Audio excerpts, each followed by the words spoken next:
He built a billion-dollar empire, but one secret from his past, hidden in the eyes of a 3-year-old boy, was about to destroy everything. Alexander Blake sat alone in his glass-walled office high above the New York skyline, the city humming quietly beneath him. From the outside, he was every bit the image of a self-made success story, the youngest CEO in Blake Tech's history, a man who turned a modest software firm into a multi-billion-dollar tech empire. His tailored suits, sharp jawline, and unwavering gaze had made him a feature of business magazines and Forbes profiles alike. People admired him, envied him, even feared him. But no one really knew him. Behind those brown eyes, beneath the expensive watch ticking steadily on his wrist, lived something he had never allowed to surface: vulnerability. He wore ambition like armor.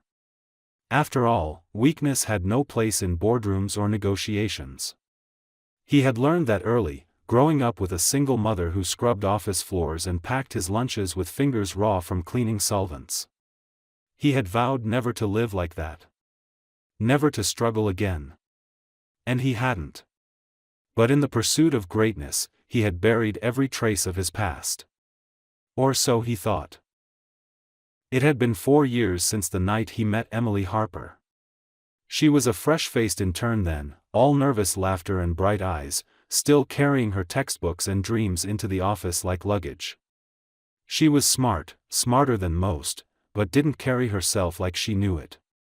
That humility caught his attention.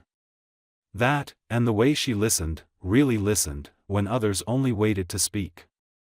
For 3 months, they moved in a fragile, unspoken rhythm, late nights working on proposals, quiet coffee breaks, glances that lingered too long. And then one evening, one mistake, or maybe not a mistake at all, one night that blurred all lines between who he was and who he used to be. He ended it immediately after.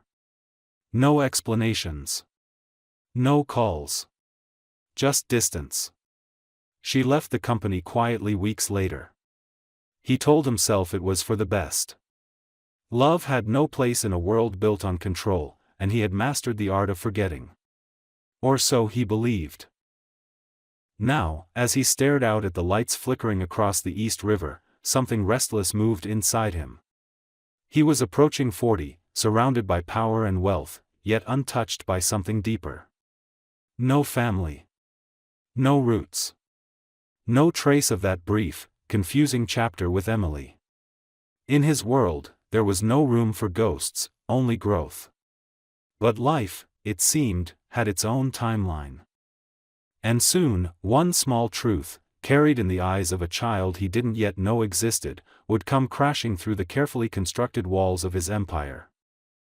Emily Harper moved through the marble hallways of Blake Tech with her head down, pushing the cleaning cart as quietly as she could. The nights were easier than the days, fewer people, fewer eyes, less risk of being recognized. She had mastered the art of invisibility, blending into corners, vanishing into elevators, learning the layout of the building like a second home. It wasn't the job she'd dreamed of when she was 23 and full of ambition, but it was a job. More importantly, it was steady, quiet, and came with health benefits for her son. 3 years ago, everything had changed. The moment she held Liam in her arms for the first time, nothing else had mattered. Not the betrayal. Not the silence. Not the absence of the man who had once made her feel seen. She had cried, of course. For days, even weeks, mourning not just a failed relationship but a version of herself that no longer existed. The bright-eyed intern had faded. In her place stood a mother. A fighter. A woman who chose survival every day. She had never told Alexander. How could she? After the way things ended, after the cold retreat, the silence that followed like a slammed door. She had walked away without demanding explanations, and he had let her go without a word. She convinced herself it was strength.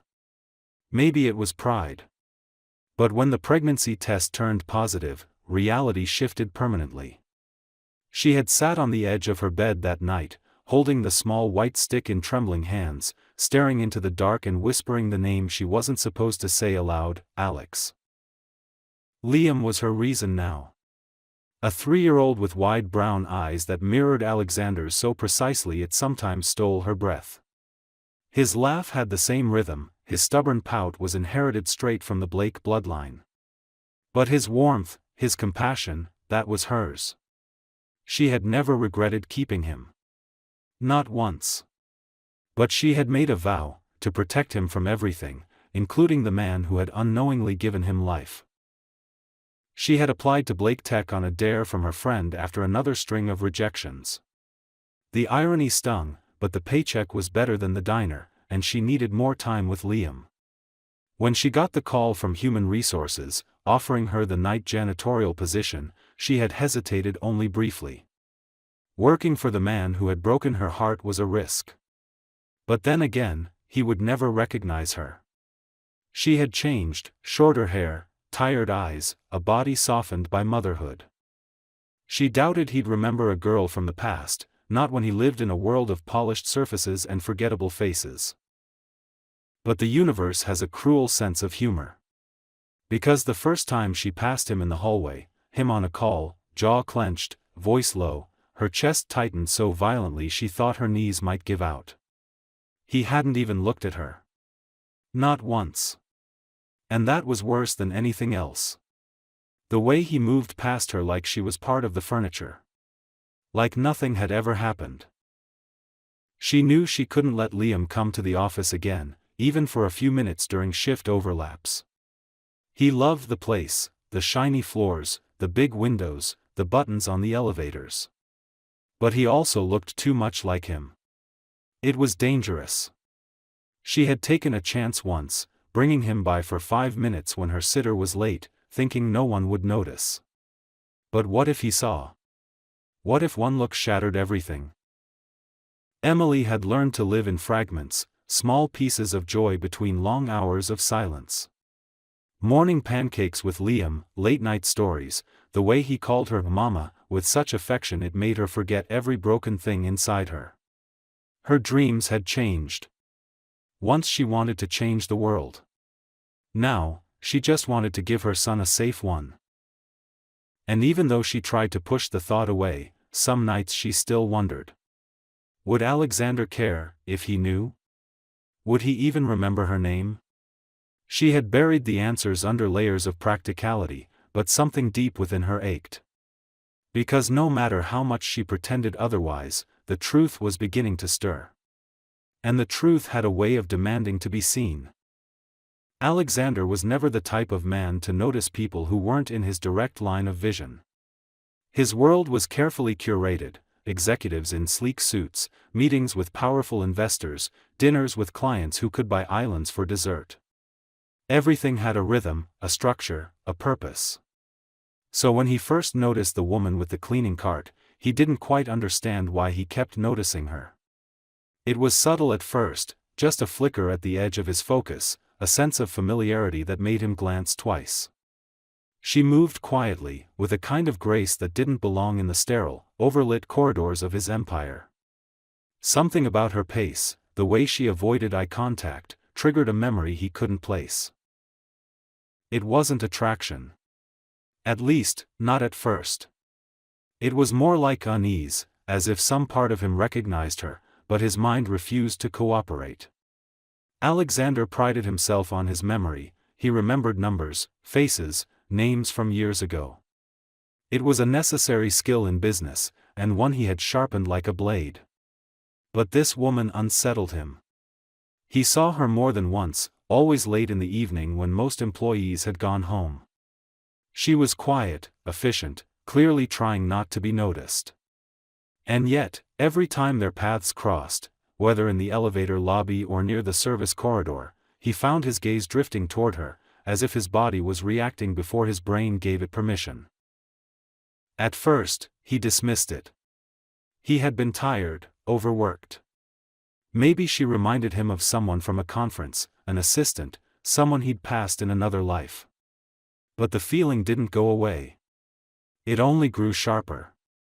One night, while heading down to his car after a long meeting with the board, he caught a glimpse of her reflection in the dark glass near the parking level. She was bending over to tie a trash bag, her blonde hair slipping out of its clip, her features softened by exhaustion. There was something heartbreakingly familiar in the curve of her cheek, the line of her neck, the way she exhaled like the weight of the world had finally caught up to her. And for the first time in years, Alexander felt something strange, guilt, maybe, or longing. He didn't know yet. He didn't say anything. He kept walking. But the next day, he asked his assistant a question that surprised even himself. He wanted to know if janitorial staff had changed recently. She gave him a list of names and schedules, none of which helped. The name Emily Harper never appeared. He would have remembered. He thought. And still, she lingered in his mind. Like a melody he couldn't place. He caught himself daydreaming during strategy calls, replaying the shape of her movements, the tired yet determined expression on her face. It was maddening. Not because he recognized her, he still hadn't, but because some instinct told him he should. The real shift happened 2 weeks later. It was late again. The building had gone quiet except for the soft humming of machines and distant voices of night staff. He stepped into the cafeteria, expecting it to be empty, and instead saw her sitting alone at the far corner table, sipping from a paper cup. She didn't see him at first. Her eyes were focused downward, and her expression was so deeply exhausted that for a moment, he froze. Not from discomfort. From memory. He didn't remember her name. But he remembered that face. Only younger. Softer. He remembered laughter in a small office, a quiet conversation under dim lights, the smell of takeout containers and coffee. He remembered someone who had once looked at him not with fear or awe, but with genuine kindness. The kind that can't be faked. The kind he hadn't felt in years. She looked up then, and for a split second, their eyes met. Her face went rigid, like a mask snapping into place. She stood quickly, knocking over the cup. The coffee spread across the table like spilled secrets. She muttered an apology, grabbed her cart, and disappeared through the side door without another word. Alexander stood there, unmoving, watching the puddle of coffee reach the edge of the table and drip to the floor. His heart beat faster than it should have. Something was happening. Something big. But he didn't know what it was yet. He just knew that he couldn't ignore it anymore. It happened on a Thursday evening, the kind of gray, rain-drenched day that made the city feel heavier than usual. Alexander had stayed later than normal, reviewing quarterly forecasts that didn't quite meet his expectations. The rain tapped against the windows in a steady rhythm, and the office lights dimmed one by one as staff left for the night. He stood by the massive window of his corner office, watching the blurred headlights far below, feeling strangely disconnected from the empire he had built. Lately, everything seemed a little less solid, his confidence, his vision, his understanding of what his life was supposed to be. And always, there was that lingering image of the blonde woman with blue eyes who haunted his thoughts like a memory half remembered and half feared. He hadn't seen her again since the night in the cafeteria, but he hadn't stopped thinking about her either. Something about her presence scratched at the edges of his certainty. She was someone, he knew that now, not just a ghost in overalls. And he was beginning to suspect that she wasn't just someone to him, she had been someone.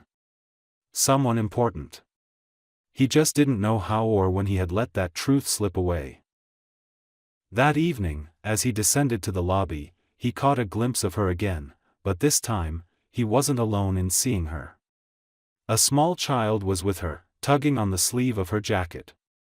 A boy, maybe 3 years old, with tousled brown hair and wide, curious eyes that scanned the polished marble floor with delight. Emily knelt beside him quickly, murmuring something with urgency as she tried to lead him toward the service elevator. She looked flustered, unguarded, like a mask had cracked and left her exposed. But Alexander hadn't moved. His gaze was locked onto the boy. Something inside him, something ancient and instinctual, coiled in his chest. It wasn't the child's presence that shocked him. It was the way the boy looked up at her, then at him, and smiled. There was something familiar in that smile. Something impossible. He didn't confront her then. He walked past, slowly, measured, but every part of him was vibrating with a kind of pressure he hadn't felt since he was a teenager with empty pockets and too many dreams. He didn't sleep that night. He sat in his apartment, staring at a photo on his shelf, himself at age 6, with that same ridiculous cowlick and those same serious brown eyes. He saw the resemblance now. So clearly. And yet his mind fought it. Fought it because it made no sense. Because no one had told him. Because Emily had never said a word. The next day, he waited. Watched. Not like a predator, but like a man trying to confirm the reality he hoped wasn't true. He stayed late, again, and when he saw her enter the break room near midnight, alone this time, he followed. She turned when she sensed him, and her whole body stiffened. She didn't run this time. She just stood there, arms wrapped around herself, eyes wide with silent panic. He stepped forward, slowly, carefully, as if approaching a frightened animal. "Emily," he said. Her name cracked in his throat. She didn't answer. He took another step. "I saw the boy. Your son." Still nothing. Only the tightness in her jaw, the way her fingers dug into the fabric of her sleeves. "He looks like me." His voice was softer now, almost pleading. "He is mine, isn't he?" For a moment, he thought she might lie. Her mouth parted, closed again. She looked down, then finally met his eyes. "Yes," she whispered. One word, but it hit like a train.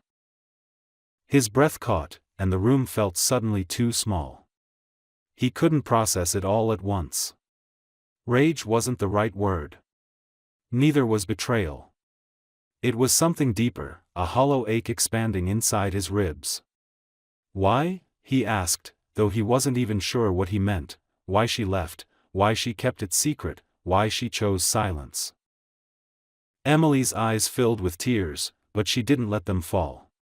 "Because I didn't think you'd want to know. Because I was afraid you'd take him. Because you ended things without a word. I didn't want to beg for a place in your life." His hands clenched at his sides, not in anger, but in helplessness. He wanted to shout that he wasn't that man, that he would have stepped up, that he deserved to know. But deep down, a part of him knew she had every reason to believe he wouldn't have cared. He had been so focused on building walls around his world, he hadn't noticed the cost. There was a long silence, and then she spoke again, her voice trembling. "He's a good kid. He's smart. He loves dinosaurs and waffles. He asks about his dad sometimes, and I tell him stories about a man who works far away, solving big problems. I didn't want him to think he wasn't wanted." Alexander swallowed hard. That sentence landed like a knife. He had never known, never guessed, and now this truth had arrived with such weight it nearly crushed him. He stepped back, nodded slowly, then turned and left without another word. He didn't trust himself to speak. But deep inside him, something had shifted forever. The fallout came faster than either of them could have imagined. It started with a photograph, blurry, taken from a strange angle in the lobby of Blake Tech. Alexander was standing still, watching Emily and the boy. The child had turned his head just enough to make the resemblance unmistakable to anyone who knew the man in the corner office. The photo had been taken by someone who had no idea of the full story, but they knew enough to stir the waters. Within 24 hours, the image made its way through whispers and private messages, until it finally reached the inbox of a junior journalist at a local business blog desperate for clicks. The headline went live at midnight: "Who is the child in the lobby?" Sources claim Blake Tech CEO has a hidden family. By morning, it was everywhere. Alexander walked into the office that day and felt the atmosphere shift before he even passed the front desk. Conversations stopped mid-sentence. Eyes lingered longer than usual. No one said anything directly, but the silence was thicker than any words could have been. When he reached the top floor, his assistant, Mara, greeted him with a pale face and a trembling voice. She handed him a printed copy of the article and said nothing, just waited for him to react. He read it quickly, jaw tightening with every paragraph. It was speculation, full of anonymous quotes and implications, but it didn't matter. The damage had begun. By the afternoon, the board had called an emergency meeting. They didn't ask questions about the boy or the truth. They asked about optics, about investors, about public trust. Some of them seemed more concerned with how this would affect Blake Teka's image than what it meant for Alexander as a human being. He sat at the head of the table, surrounded by polished people in expensive suits, and listened as they discussed his life like a risk assessment. They didn't ask how he felt. They didn't ask if the child was really his. They only wanted to know how quickly it could be contained. One of the board members, a man named Howard, leaned forward and said what none of the others had dared to: "If this becomes more public, we might be forced to ask for your resignation, Alex. This kind of story can unravel a reputation in days." Alexander didn't flinch. He didn't show the chaos stirring inside. He just nodded once, then stood up and left the room without a word. He walked aimlessly through the halls for nearly an hour, ignoring calls, ignoring texts. The truth echoed through him, louder now, uncontainable. He had a son. A real, living, breathing child who carried his eyes and his laugh and maybe even pieces of his heart. And he had lost 3 years with him.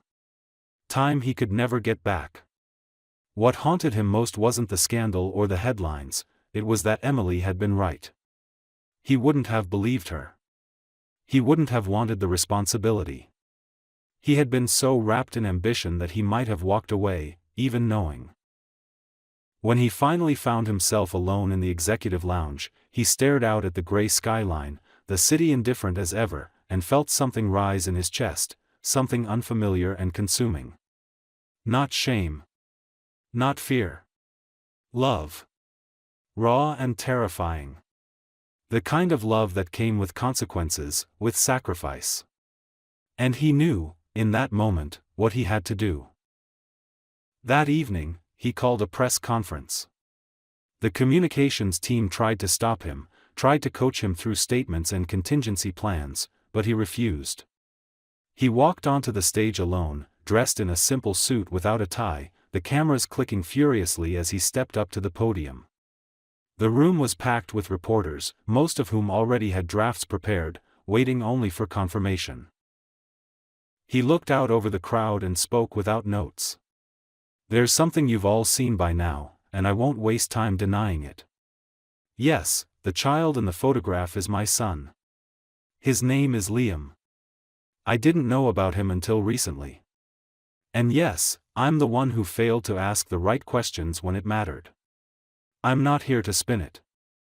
I'm here to tell you that he's real, and he's mine, and I'm going to be a father to him, whether I have a title in this company or not." The room fell silent. He continued, quieter now, but still steady. "I spent my life building something I thought would make me invincible. But nothing I've built compares to the look in my son's eyes when he smiles.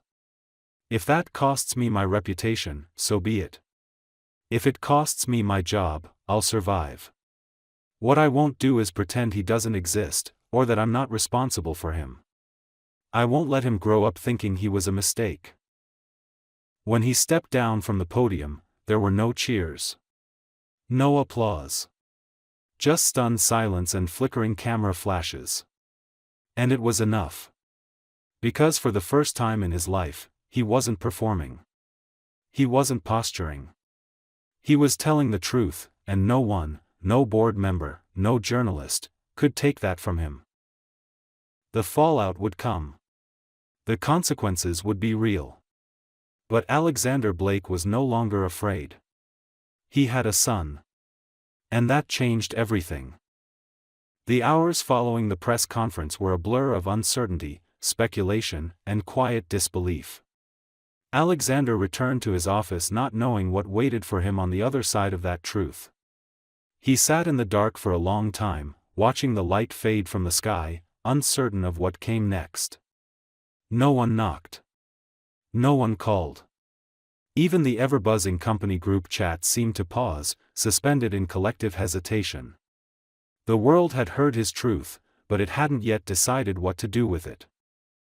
By morning, the response began to take shape, but it was not what anyone expected. Instead of outrage, the public reaction was startlingly human. Articles appeared not only on financial platforms but on parenting blogs, women's forums, and personal growth columns. Headlines read, "CEO chooses fatherhood over fortune," and "Alexander Blake's vulnerable speech strikes a cultural nerve." The video of the press conference went viral within 24 hours. Not because of scandal, but because of sincerity. In a world so used to spin, here was a man who hadn't tried to cover anything up. He had stood on a stage and owned his mistakes without blame or excuse. And people responded to that. Of course, there were critics. There were investors who called for his resignation, board members who issued carefully worded statements of disappointment, and anonymous sources who questioned his judgment. But they were quickly drowned out by the wave of public support from people who had never cared about Blake Tech before. Suddenly, the man at the top of a cold tech empire had a human face, a face that looked haunted, humbled, and unmistakably moved. Employees began speaking out in his defense. Anonymous staff members shared stories about his integrity, his work ethic, even moments of unexpected kindness. The tide was shifting. For Emily, the days that followed were more complicated.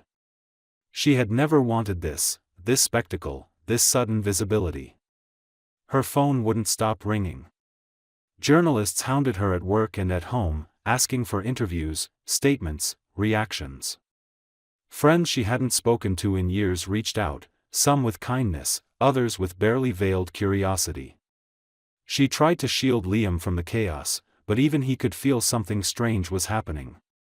She told him it was okay, that everything would be fine, but her voice trembled more than she realized.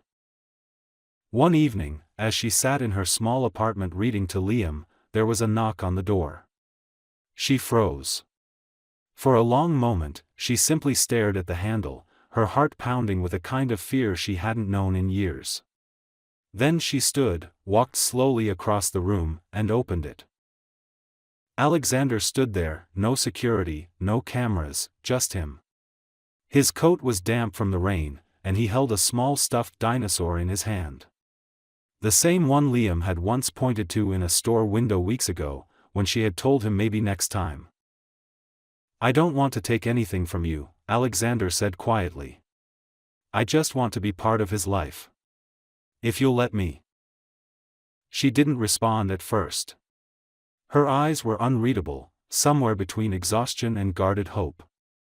Liam peeked out from behind her, curious, and for a brief, unspoken moment, the two Blakes stared at each other, father and son. Something passed between them, intangible and undeniable. Then Liam stepped forward and took the dinosaur with a grin that nearly brought Alexander to his knees. That night, they talked for hours. Not about the scandal, or the headlines, or the board's threats. They talked about Liam, what he liked, what scared him, what made him laugh. Emily told Alexander about his first word, his obsession with building towers out of cereal boxes, the way he liked to sing to himself when he thought no one was listening. Alexander listened, really listened, as if he could catch up on years in a single night. Eventually, he told her everything, the moment he saw Liam in the lobby, the questions that tormented him, the decision to go public not as a strategy, but as a promise. He confessed his regret, his blind ambition, and his hope that maybe, just maybe, there was still a path forward. "I don't expect you to forgive me," he said. "But I'm here now. And I'm not going anywhere." Emily didn't answer right away. Instead, she looked at her son, curled up between them on the couch, fast asleep, the dinosaur tucked under his arm. Then she looked at Alexander, not the CEO, not the man who had once walked away, but the man who had returned, empty-handed and open-hearted. "I don't know how this is going to work," she said softly. "But I want him to know his father. I want him to know he was never a secret, and that he was always worth being seen." Outside, the city lights flickered in the distance. Inside, something fragile and new had begun to take shape, not a resolution, but a beginning. For the first time in years, none of them were alone. The weeks that followed were nothing like Alexander had expected. He had imagined chaos, constant media pressure, a collapse of his authority within Blake Tech, perhaps even a forced resignation under the pretense of restoring public trust. But instead, something else happened, something rare and nearly miraculous in the world he inhabited. The truth, once fully exposed, stopped being a threat and began to feel like a foundation. For the first time in years, Alexander was no longer hiding from anything.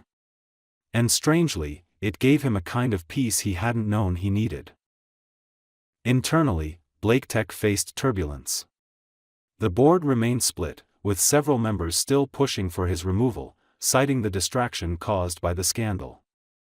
Legal teams debated fiduciary responsibilities, HR departments scrambled to reinforce workplace ethics policies, and the PR team issued a carefully crafted follow-up statement thanking the public for its understanding and support during this personal chapter in our CEO's life. But outside the corporate walls, the public response had softened. Investors were nervous but not panicked, and customer loyalty surged. It was as if people wanted to believe in someone who made a mistake and owned it. In a time where authenticity was more valuable than perfection, Alexander's vulnerability had become an unexpected asset. Still, he knew better than to coast on public sentiment. He went back to work with quiet determination, no longer trying to prove he was untouchable.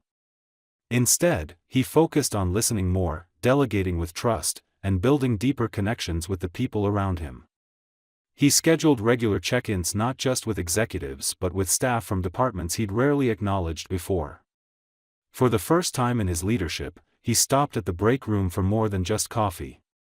He asked people how they were. And this time, he stayed long enough to hear the answers.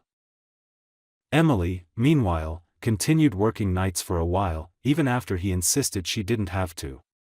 "I'm not here for favors," she said, meeting his offer with the same quiet dignity she had always carried. But she did agree to let him support her education. She had long ago put her dreams of a degree in business administration on hold, but now, with his encouragement and a scholarship arranged quietly through a third-party foundation, she enrolled in evening classes. Not because she owed him anything, but because she wanted to prove something to herself, that the past didn't define her future. Their relationship remained complicated, undefined. They weren't lovers, not yet. Maybe not again. But they were something closer than strangers, deeper than co-parents. They shared silent mornings over coffee, exchanged text messages about Liam's new words, and occasionally sat together while he fell asleep between them on the couch. There were awkward moments, yes, hesitations, buried resentment, memories that still stung, but they were trying. And every time Liam reached for his father's hand without hesitation, or whispered "Daddy" with a sleepy grin, those cracks in their history softened just a little more. Liam became the bridge neither of them had expected but both had desperately needed. He was full of questions, about the office, about the cameras, about why people sometimes stared at them when they walked through the park. Alexander answered what he could, simply and truthfully. "People didn't know I had a son," he said once, kneeling to look Liam in the eyes. "Now they do. And I'm really happy they do." Liam just nodded and returned to his toy truck, unbothered by the complexity of it all. Children were funny that way, they accepted love without needing to understand all the details behind it. Eventually, Alexander made a decision that surprised even his most loyal advisors. He proposed a new initiative within Blake Tech, a family-focused outreach program designed to support single parents in tech, with access to childcare stipends, flexible hours, and mentorship for young professionals who had paused their careers for family reasons. He named the initiative Liam's Path. The board resisted at first, claiming it was too personal, too philanthropic, too emotional. But Alexander didn't back down. He presented data, case studies, projections. And when that didn't work, he reminded them that companies who lead without empathy don't lead for long. The motion passed by a narrow margin. Within 6 months, Liam's Path became one of the company's most celebrated internal policies. The journey wasn't perfect. There were still articles, occasional backlash, and long nights filled with questions neither he nor Emily could yet answer. But the fear had left him. He was no longer afraid of imperfection. He was no longer obsessed with control. He had learned something through all of it, something he wished he had known much earlier: success without love is only a louder kind of loneliness. One night, after a long day and a quiet dinner, Alexander stood on Emily's balcony overlooking the city. She stepped beside him, folding her arms to brace against the wind, and they stood there for a long time without speaking. Below them, the streets buzzed with life, but up there, it was still. Peaceful. "I don't know what this is," she said, not looking at him. "I don't know where it's going." "Neither do I," he answered. "But I know I want to be here. Every day. For him. For you. For whatever comes next." She didn't say anything more. But after a moment, she reached over and took his hand. And for the first time in a very long time, Alexander Blake didn't feel like he was falling. He felt like he was finally standing on something real.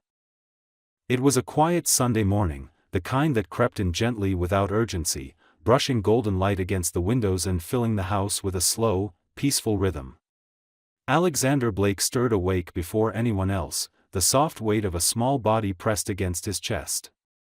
Liam was still asleep, curled into him like a question mark, one hand clutching the edge of his father's t-shirt, his breath steady and warm. On the other side of the bed, Emily lay with her back to them, her hair spilling across the pillow in soft waves. The world was still. No calls. No headlines. No meetings.